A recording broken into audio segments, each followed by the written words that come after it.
All right, I want to start by saying this clearly. I really think United played well against Wolves.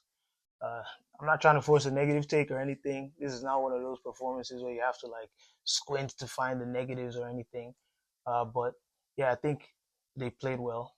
Uh, but I also think it was a very revealing performance, and I'll tell you why. Uh, Villa came into this game with like a lot of they were in form, 10 wins in a row, or 9 wins in a row. I think 10 in all competitions, but I'm not sure.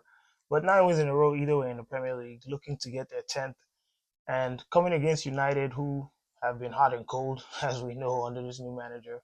But I also thought it was a revealing performance. Like I said, the press was really good, coordinated. They looked coached. They forced Villa into long balls.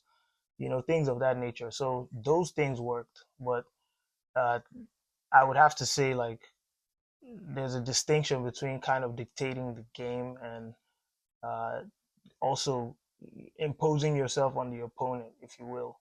So in certain areas, I think United were able to impose themselves, but in other areas, I don't think they were able to. Kind of in the final third, you would say they didn't create clear cut chances.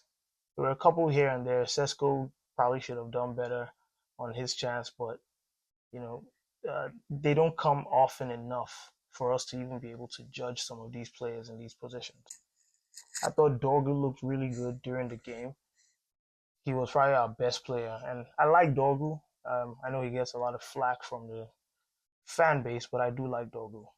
Um, a key shift in the game too was probably Bruno's injury.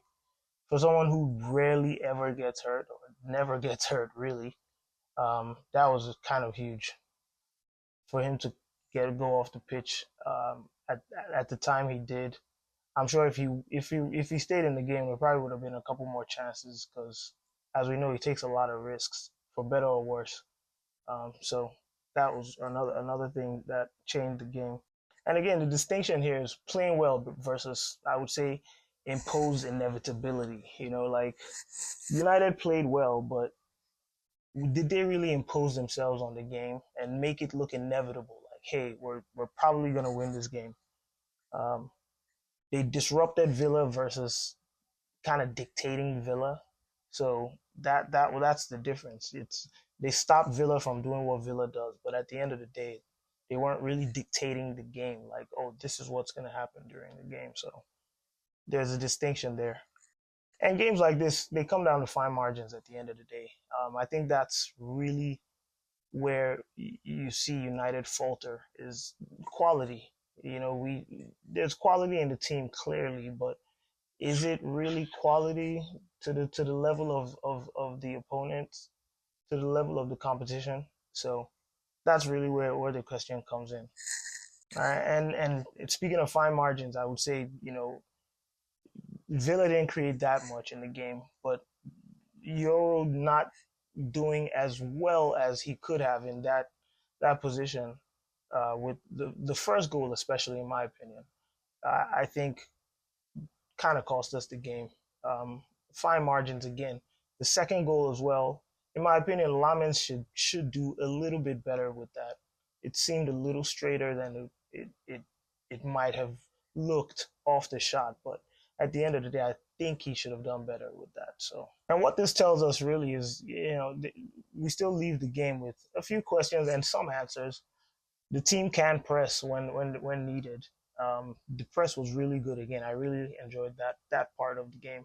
But I'm kind of nitpicking for positives in a sense because yeah, the press was good, but what else was really good? I can't really pick anything that was really good, and that's sort of been the story of this team all season. It's like nothing's very good, nothing's actually good. If we're being honest, nothing's good. But if we're it's been average. It's been very average, and the record speaks for itself.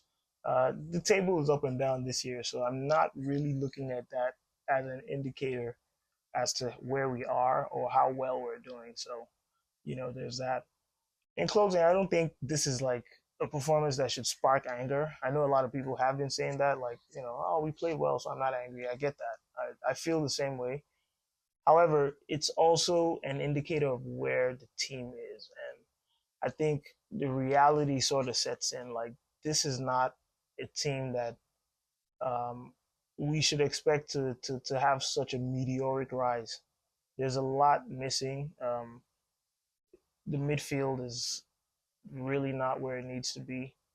And as we've seen Bruno's injury now, who knows? It's things might get even worse. I believe Mano was also injured for the last game, so he couldn't come on. So there has been real progress, but there's a visible ceiling. I mean, it's pretty clear how good this team can be and what their capabilities are, especially depending on the opponent.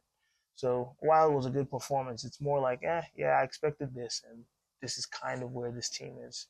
And accepting that is would cause you or will lead to less heartache, I should say.